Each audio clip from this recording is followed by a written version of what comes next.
중국은 진짜 민폐의 끝을 보여주는 군요지들 영공 지나갔다고 해서 폴란드의 방한을 막는 것 자체가 너무나도 유치하네요.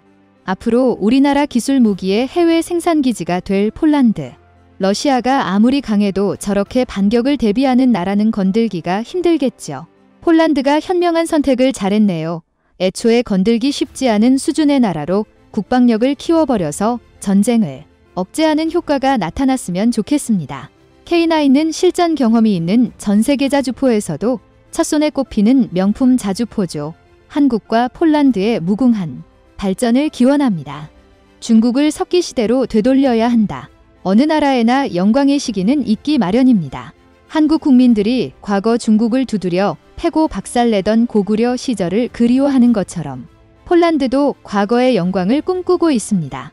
한국으로부터 대량의 무기를 구입하는 폴란드는 과거 자신들이 유럽 곳곳을 누비며 활약한 월드 후사르 기병대의 부활을 꿈꾸고 있는 듯합니다. 윙드 후사르는 노르웨이와 러시아, 독일 등 주변국들과의 전쟁에서 엄청난 승리를 만들어낸 폴란드의 영광스러운 시기입니다. 러시아의 우크라이나 침공 이후 불안해지는 국제정세 속에서 폴란드는 K2 전차와 K9 자주포 FA-50 전투기를 구입했습니다.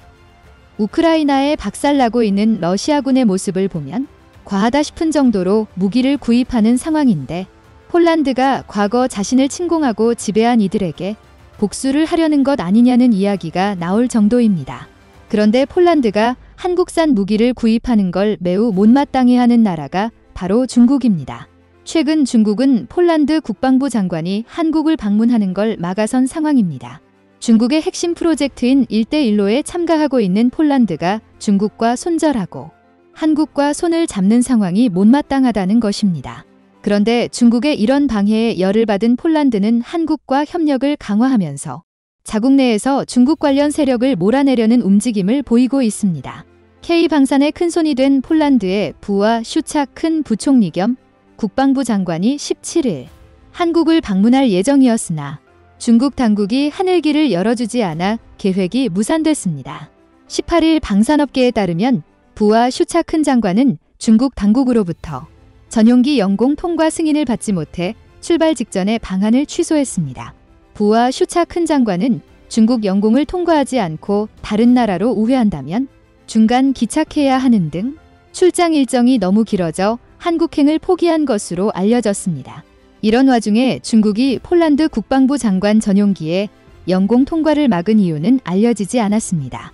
폴란드는 중국의 1대1로에 참여한 몇 안 되는 유럽 국가 중 하나로 얼마 전까지만 하더라도 중국과 매우 친밀한 관계를 맺어왔습니다.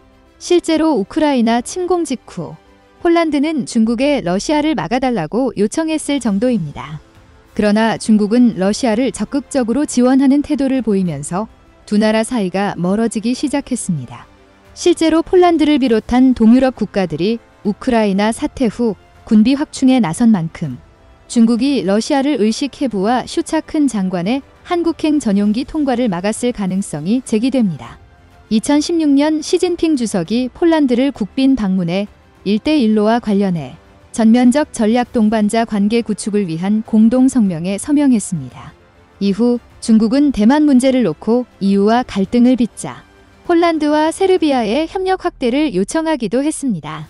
그런데 폴란드가 1대1로에서 빠지려는 모습이 확인되자 중국은 큰 불만을 가진 것으로 알려졌습니다. 여기에 친중국 인물로 알려진 두 대가 폴란드 대통령의 임기 종료가 다가오면서 중국은 유럽에서 영향력을 빠르게 상실하고 있는 상황입니다. 부와 슈차큰 장관은 꾸준히 한국과의 방산 관련 뉴스에 이름이 등장하고 있습니다. 향후 그가 대통령이 된다면 한국의 영향력을 크게 늘릴 좋은 기회가 될 수 있는 상황입니다. 폴란드의 1대1로 이탈은 현재 흔들리고 있는 중국 경제에 큰 타격을 가할 것으로 예상됩니다. 최근 중국은 3분기 국내 총생산 GDP 성장률 등 주요 경제지표의 발표일을 돌연 연기했습니다.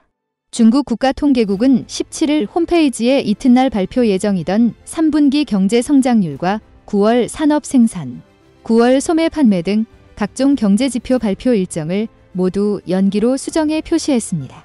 연기 사유 및 변경된 일정 안내는 없었습니다. 중국 해관총서는 14일로 예고했던 9월과 3분기 수출입 통계를 업무 시간이 끝날 때까지 아무런 공지 없이 발표하지 않았습니다. 전문가들은 중국의 주요 경제 지표 발표가 돌연 연기된 배경에는 제20차 당대회가 있다고 입을 모아 말합니다. 현지 언론들이 지난 10년간 이뤄진 시 주석의 업적을 칭송하며 3연임이 명분 쌓기에 주력하는 상황에서 흠집으로 작용할 수 있는 부진한 경제 성적표를 사전에 차단하겠다는 것입니다. 지난 2분기 중국의 GDP 성장률은 C19 팬데믹이 시작된 2020년 1분기 68% 이후에 가장 낮은 0.4%에 그쳤습니다. 그런데 중국이 발표를 연기한 17일에는 사오천신 중국 국가발전개혁위원회 부주임이 중국 경제가 3분기 크게 회복됐다고 강조하면서 실제 지표에 대한 관심이 엄청나게 모였습니다.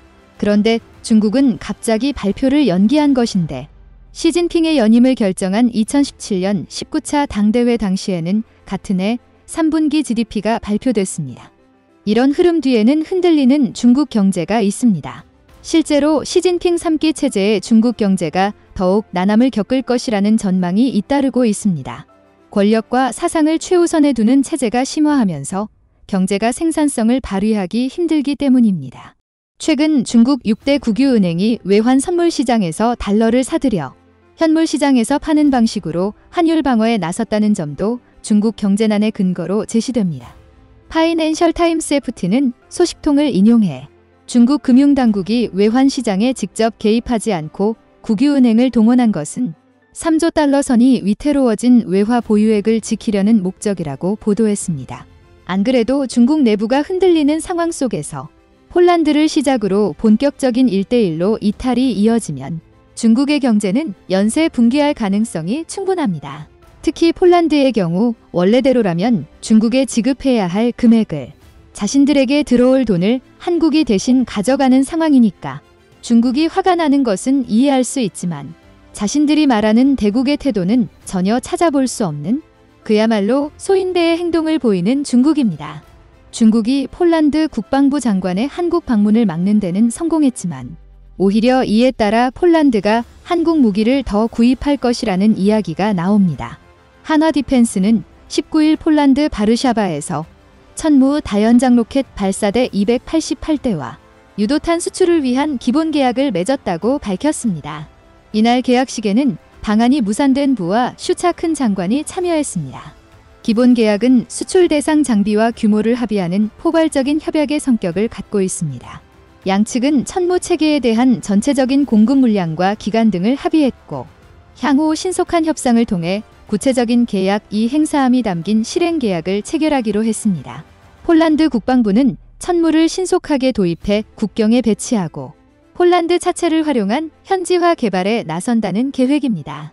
폴란드형 천무 체계는 239mm 유도 미사일과 300km급 장사거리 유도 미사일을 탑재하게 됩니다.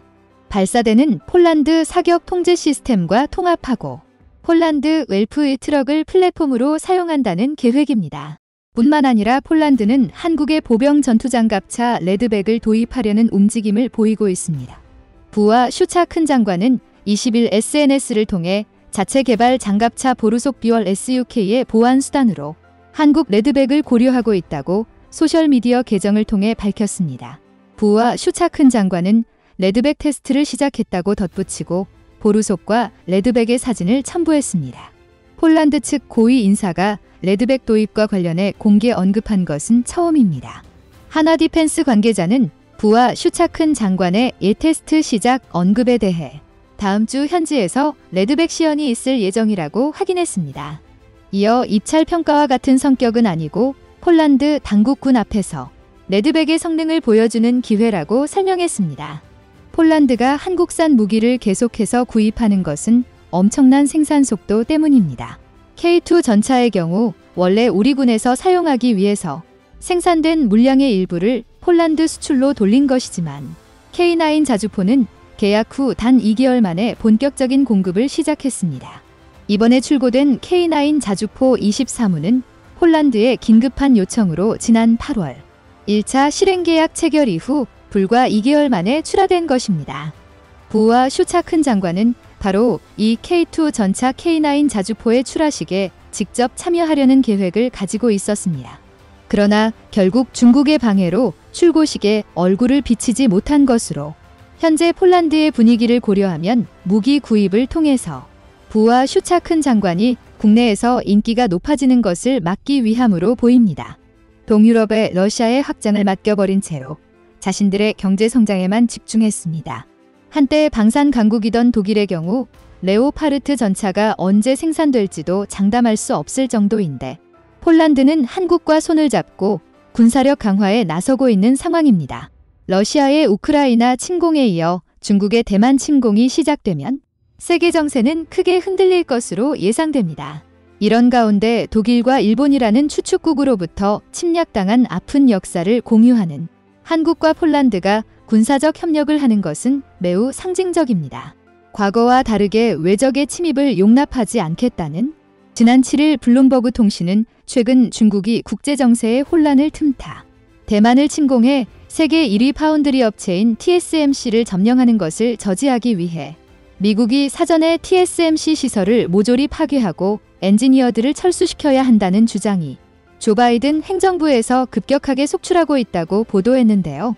이는 그만큼 현재 미국이 대만 반도체 산업의 안보 가치를 매우 중요하게 생각하고 있다는 대목으로 해석될 수도 있지만 그간 오직 반도체 방어라는 자신들의 유일한 생명줄만을 굳게 믿어오고 있었던 대만인들에겐 이러한 미국 정부의 극단적인 의손절 전략은 엄청난 정신적 충격으로 다가올 수밖에 없었습니다.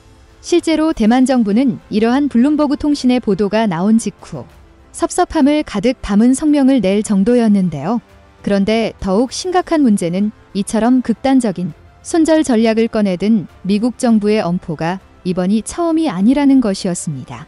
올해 초 미 육군의 극비 문서인 부서진 둥지 TSMC, 중국의 대만 침공 억제가 전격 유출되면서 이러한 미국의 극단적인 전략이 세상에 알려지기 시작했고 이후에도 미국은 중국이 러시아와 같이 대만을 갑작스럽게 공격할 경우 엄포를 수시로 내놓고 있는 상황입니다. 물론 이러한 미국의 엄포는 중국이 섣불리 대만을 군사적으로 장악하려는 시도를 사전에 저지시키겠다는 전략이라고 해석되고 있지만 당사자인 대만의 입장에선 그토록 믿고 있던 자신들의 유일한 희망인 반도체 실드가 너무나도 허망하게 산산이 조각나버릴 수 있다는 공포감이 급격하게 확산하고 있는 상황입니다. 이에 최근 대만 내에선 지금이라도 자국의 국방력을 강화하기 위해 대만 전역의 포진한 방어기지의 전력을 강화해야 한다는 주장이 강력하게 제기되고 있는 상황인데요. 실제로 대만은 자국 내 중요한 발전소와 반도체 공장 고속도로, 항구 등 주요 사회 기반 시설과 반격 능력을 보유한 군사시설을 보호하는 용도로 미국의 구매한 패트리엇 대공미사일 체계 7포대를 운용 중이며 대략 400개가량의 대공방어 미사일을 보유 중이라고 알려졌는데요. 하지만 현재 대만의 패트리엇 배치 현황을 보면 대부분 중국과 마주보고 있는 지역에만 배치되어 후방 방어에 대한 치명적인 전력 공백 우려가 제기되고 있는 상황입니다. 그도 그럴 것이 이번 중국의 대만 포위 훈련으로 알 수 있었던 점은 중국군이 대만의 정면에서만 침투하는 것이 아니라 미국의 항모전단 접근을 차단하며 대만을 둘러싼 채로 사방에서 접근하기에 지금보다 더 많은 패트리엇 미사일 포대와 대공방어 미사일이 필요합니다. 실제로 최근 중국과 대만의 전쟁이 발생할 시 중국군의 주요 침투 경로가 대부분 대공방어 체계가 미흡한 대만의 후방과 측면일 것이라는 매우 충격적인 시뮬레이션 결과가 나와 대만 전역을 공포로 몰아넣고 있는 상황입니다. 이에 발등에 불이 떨어진 대만에서도 이러한 중국 측의 도발에 무력하게 당하지만은 않겠다며 현재 4개월에 불과한 군 복무 기간을 1년으로 연장하는 것을 검토하고 중국군의 상륙과 포격을 방어하기 위한 국가 단위 훈련에 총력을 다하고 있는데요. 그러나 최근 다수의 주요 외신들과 군사 전문 매체들에선 대만의 전력에는 예상치 못한 매우 치명적인 공백이 생겨버려 유사시 대규모 공세를 감행할 중국군을 막기엔 크게 역부족이라는 분석이 속출하고 있습니다.